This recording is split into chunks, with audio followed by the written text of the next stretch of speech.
Hey everybody, Scoutcrafter here again. Mishmash Monday. Hope you had a great weekend. Couple things to get to today.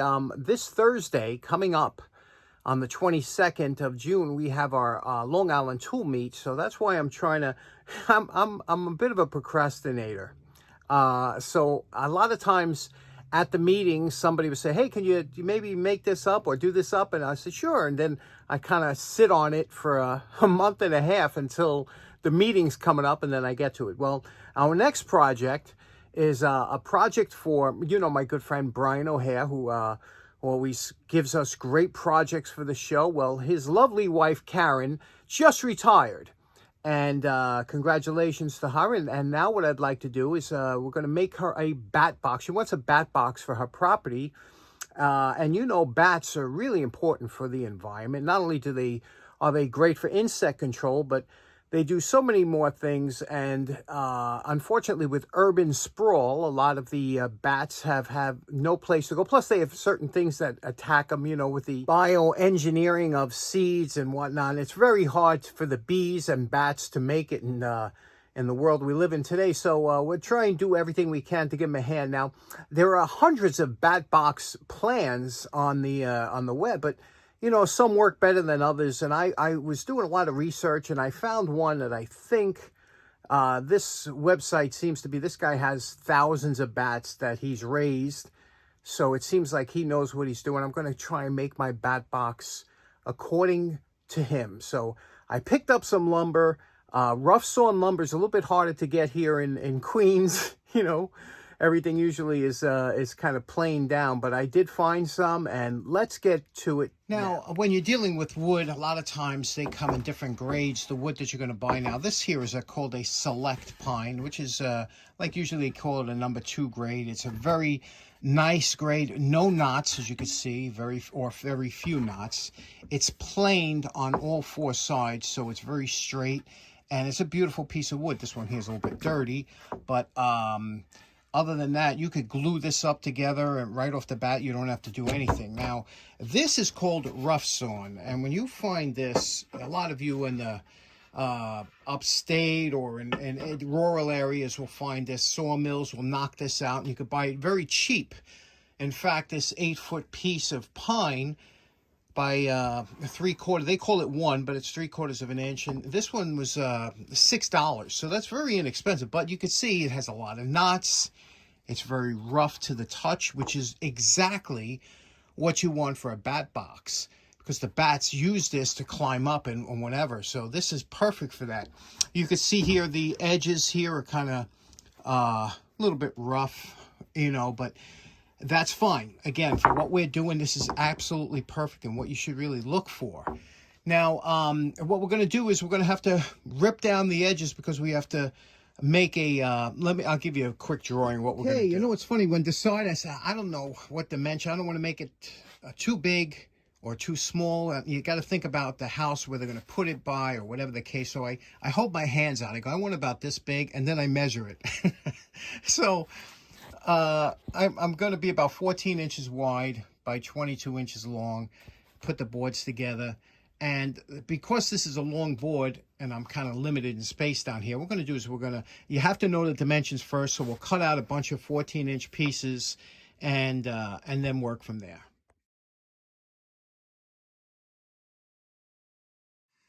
Okay, now you're probably wondering, some people would say, why don't you just run the tape measure and every 14 inches make a tick mark on the wood and cut it that way? You can't do it. You got to measure and cut each piece, and I'll tell you why. Because the kerf of the saw. You see this saw? It might only have a 1/16 of an inch, but after 5 or 6 cuts, those 16ths add up to a 3/16 of an inch or a 1/4 inch, and you'll be going to be short with one of your boards. So the only way to get them accurate, semi-accurate, is to put it here, measure out, make your 14. We have a tick exactly on 14 inches. Then, you could use a speed square. You could use the saw like I showed you before, but the speed square is always great. You lock it up here. Now, here's a tip.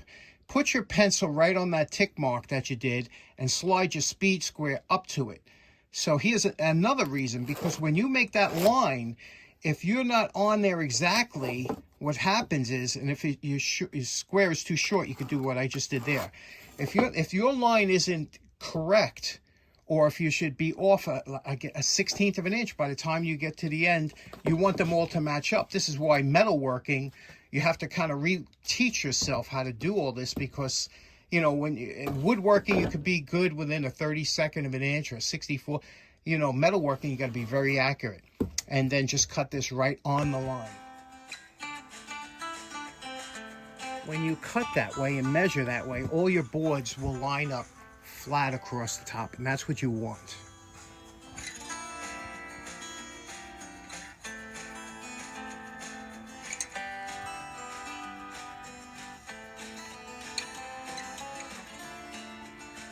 Now, when I mentioned about splitting a line, that's how you get accurate with woodworking, and that means the kerf of the saw should split the line, that when you finish cutting that piece of wood, you shouldn't see pencil mark on either piece of the wood. You've actually split the line, and that's how you get your accurate cuts when you're cutting wood with a handsaw.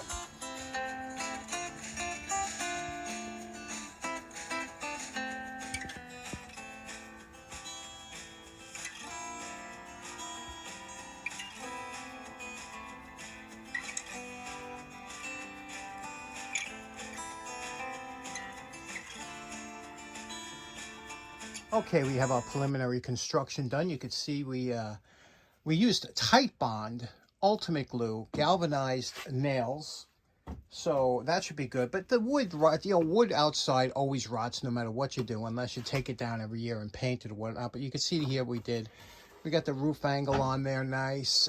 You can see what the inside looks like here. That's what it's supposed to look like. That would be very appealing to a bat. It's supposed to be 3/4 of an inch, exactly what it is.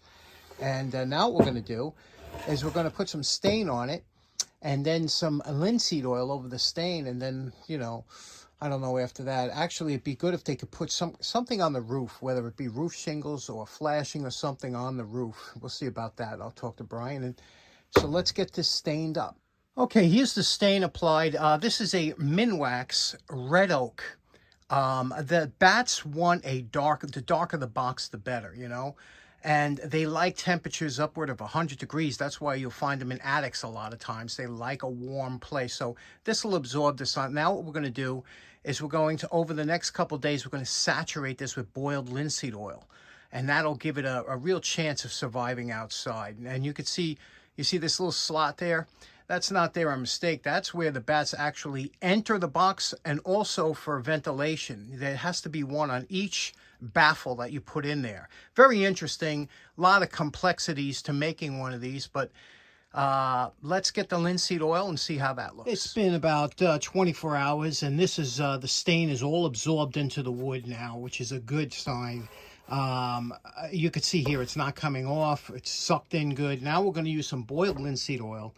We're going to put it on liberally. We're going to start with the back and then flip it over. Let me show you how we're going to put it on with a rag. Okay, here's the back, and you can see we're just going to take some boiled linseed oil and apply it liberally, okay? You're going to have to put quite a bit on, because the rag will absorb quite a bit. Don't be afraid. You got to put this on, because the first coat has to really get saturated into the wood. The second coat will not use as much, and the third coat will use even less. But you have to keep putting it on, letting it suck into the wood. That's what's good about stain. Stain doesn't block the wood from sucking the oil in like a paint would. There you can see we applied the first coat liberally, and you get, again, just wipe this on with the rag. After you're finished, obviously these rags, you got to be careful because of the linseed oil. I like to take it, hold it in the glove, turn the glove inside out, and then put this somewhere outside or somewhere where if it did spontaneously combust, it's not going to do anything. Do not throw this in your regular trash. Okay, next up comes time for my favorite part, and that's to make the little bat logo that goes on the box. And what I did was I called up Brian and Karen, and I said, Karen, pick out what kind of logo out of this list. I sent this list there, and I said, pick your favorite one. And she looked it over, and she said her favorite was the classic 1966 Batman logo. And so I agreed. I said, who doesn't love that logo? So when you're going to cut out a symmetrical logo, the best thing to do, I just freehand drew this. That's half of it. And then what you do is you take a piece of paper here, and you fold it in half, and you trace it out onto the folded piece, and there you go. Now you have a nice logo, good size. Put it onto your wood here. Now, when you're going to, especially a logo or something like this, you want to make sure you don't get any big knots or checks like this one here would be unacceptable. Now, sometimes you can work around it by doing like something like this, but don't be afraid to get a nice piece of semi-clear wood when you're doing something like that, even if you have to cut off a couple inches. This is, when you're dealing with rough sawn lumber, a lot of times you're going to have waste. Like areas like that, you gotta add that into the cost of doing business. So let's cut this out. There we go. Now let's just cut this out with the bandsaw.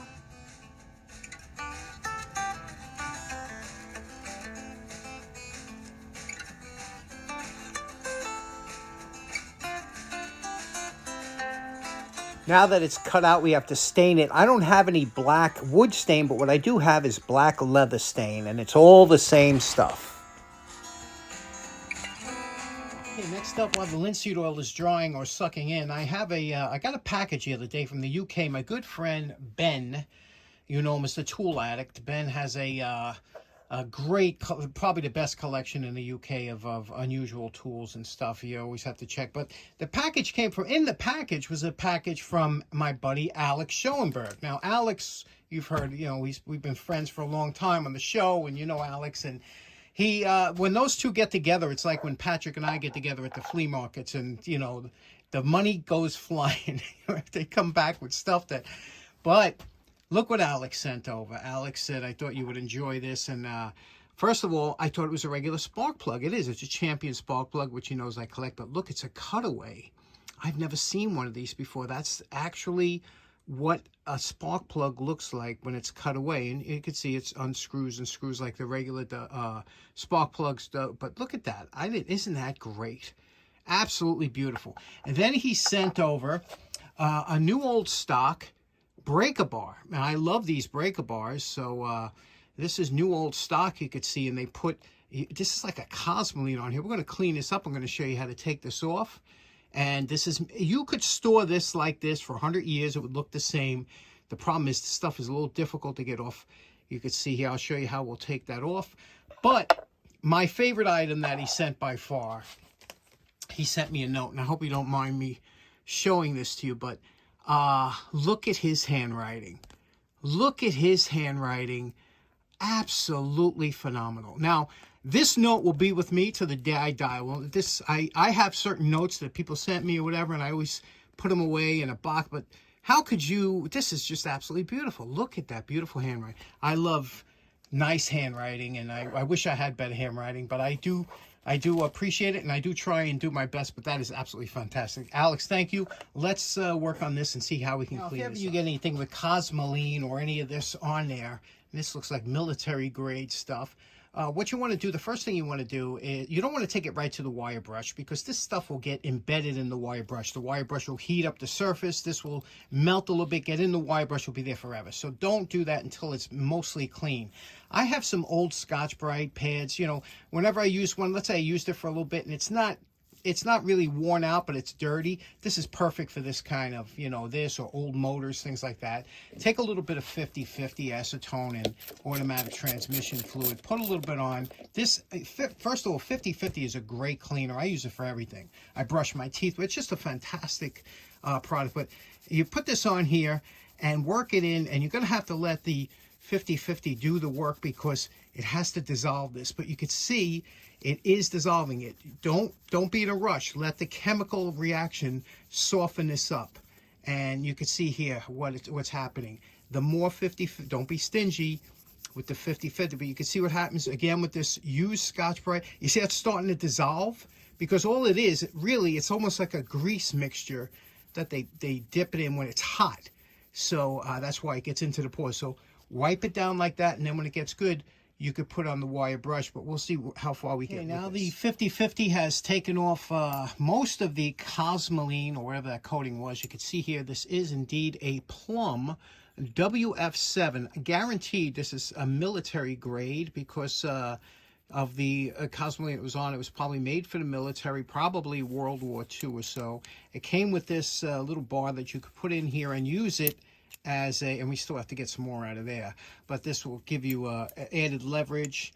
I've never seen this on the top here. I don't know what that's for, why that's, sometimes they used to have a square cut in there so you could use an extension. But now, this is just with the 50/50. Now we're going to hit it with some WD-40. WD-40 will clean it before we take it to the wire brush. We're just going to give it a little bit of clean. You'll see what the WD-40 does. It just gets rid of some of that melted, because remember that 50/50 almost melts it. And you don't want to put that into your wire brush. So you can see what we're doing here. You see it's, the WD-40 is a great cleaner.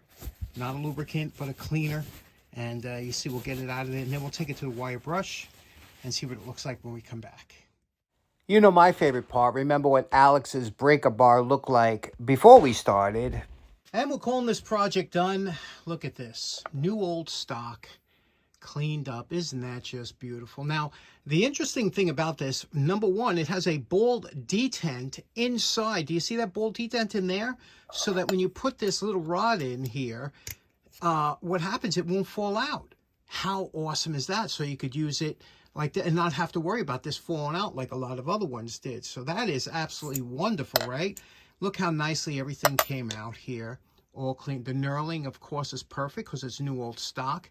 The one interesting thing about this is this this little breaker bar is a 9/32 drive.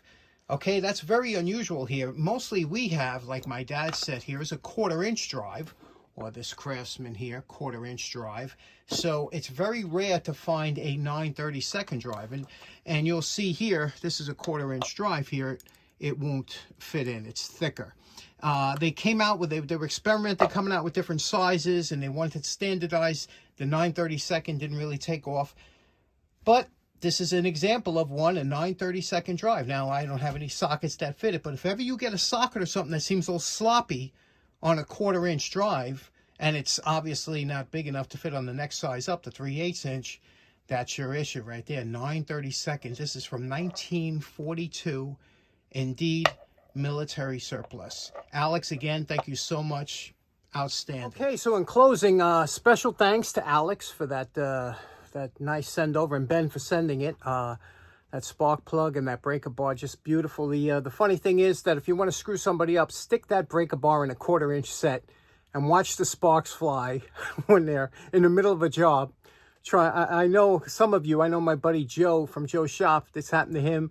It happens. They get mixed in with the regular ones. You don't realize it. A couple people asking where Snoopy was. I had him up here. I had him behind my head. Actually, he was there, but he was behind my big noggin, so you didn't see him last time.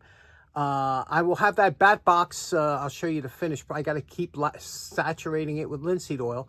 So I'll show you that on Wednesday. Hope you have a great start of your week. We'll see you again then. Take care. Bye-bye now.